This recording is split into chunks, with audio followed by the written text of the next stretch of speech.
Hello প্রাণবন্ধুগণ, once again welcome back to my new blog. আজকের ব্লগে আমি আপনাদের সাথে শেয়ার করব সদ্য কমপ্লিট করা একটা নতুন ফ্ল্যাট। এই ফ্ল্যাটটা নিয়েছে আমার মামা। এই ফ্ল্যাটটা মাত্র কমপ্লিট হয়েছে এবং কমপ্লিট হওয়ার পরে এটার আউটলুকটা কেমন এসেছে সেটাই আমি ছোট্ট পরিসরে আপনাদের সাথে শেয়ার করতে চাই। যারা থেকেছে তাদের সবার মনে কোথাও না কোথাও ছোট্ট একটা স্বপ্ন অবশ্যই উকি দেয় যে নিজের একটা বাসা তৈরি করা। চলুন আপনাদের সাথে শেয়ার করি একটা স্বপ্নের বাস্তব রূপ।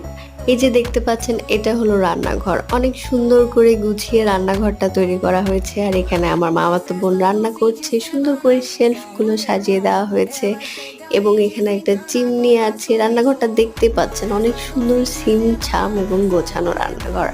আমার তো অনেক ভালো লেগেছে। আপনাদের কেমন লেগেছে কমেন্টে জানাতে ভুলবেন না।